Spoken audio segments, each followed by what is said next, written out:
Cyber crime అంటే ఆన్లైన్లో జరిగే ఫ్రాడ్స్ అన్నిటినీ సైబర్ క్రైమ్ అని అబ్రివేషన్ చెప్పొచ్చు. ఓకే, అంటే ఆన్లైన్లో అంటే ఏంటి? సోషల్ మీడియా తెలుసా?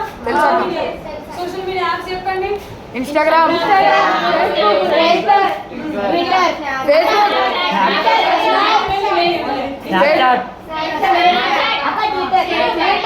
Facebook, chrome,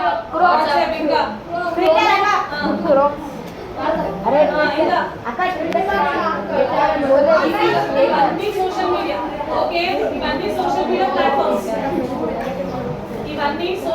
platforms. ఇవన్నీ వర్క్ కావాలంటే మీకు ఏం కావాలి? ఒక మొబైల్ డివైస్ కావాలి, మొబైల్ డేటా కావాలి, రైట్? లేదా ల్యాప్టాప్, కంప్యూటర్, ఏదో ఎలక్ట్రానిక్ డివైస్ కావాలి, మీకు డేటా కావాలి. సో ఈ data and electronic device use చేసుకొని చేసే ఫ్రాడ్స్ అన్నిటినీ సైబర్ క్రైమ్ అంటారు. అర్థమైందా ఇప్పుడు? ఇవే కాదు, ఇంకా చాలా సైట్స్ ఉంటాయి. చాలా కొత్త సైట్స్, చాటింగ్ సైట్స్ ఉంటాయి, గేమింగ్ సైట్స్ ఉంటాయి, ఇదేంటి డిపాజిట్ చేసే సైట్స్ ఉంటాయి, బిజినెస్ సైట్స్ ఉంటాయి. ఈ సైట్లన్నిటికీ బేస్ చేసుకొని దాంట్లో ఫ్రాడ్ ఏమైనా చేస్తే కొన్ని జెన్యున్ సైట్స్ ఉంటాయి, కొన్ని ఫ్రాడ్ సైట్స్ ఉంటాయి. మనం జెన్యున్ ఫ్రాడ్ మనం తెలుసుకోకుండా అన్నిట్లో మనం అన్ని జెన్యున్ అని వాడేసాం అనుకోండి, దాంట్లో ఫ్రాడ్ ఏమైనా ఉంటే బాగా ఏదైనా ఫ్రాడ్ చేస్తే ఆ క్రైమ్ ఏమంటారు? సైబర్ క్రైమ్ అంటారు. అర్థమైందా?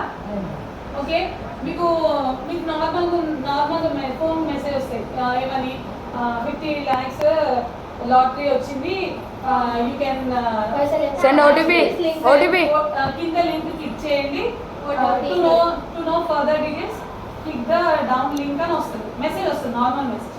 అది కూడా ఒక కైండ్ ఆఫ్ సైబర్ క్రైమ్. ఏంటంటే ఆ లింక్ క్లిక్ చేస్తాం కదా, క్లిక్ చేసినప్పుడు ఏమవుతుంది, అది రీడైరెక్ట్ అవుతుంది. దేనికి? మనకి ఇప్పుడు అన్ని స్మార్ట్ ఫోన్స్ కదా, స్మార్ట్ ఫోన్స్ మనం గూగుల్ పే, ఫోన్పే అన్ని యూజ్ చేస్తాం. సో ఈ లింక్ ఏం చేస్తుంది? గూగుల్ పేకి లింక్ చేస్తారు. లింక్ చేసిన తర్వాత మనం ఏం చేస్తాం? మనకు బాగా అలవాటు అయింది, గూగుల్ పే ఓపెన్ కాగానే పిన్ కొట్టి బ్యాలెన్స్ చెక్ చేసుకోండి. సో మనం పెద్ద చూసుకోం, మనం ఏమైనా అమౌంట్ వచ్చిందేమో 50 lakhs దీంట్లో, కానీ మనం పిన్ కొట్టి చెక్ చేసి చూస్తాం. చూస్తే ఏమవుతుంది? మన అకౌంట్లో ఉన్న డబ్బులు వాడికి వెళ్తాయి. ఎవరికి వెళ్ళిపోయినాయి?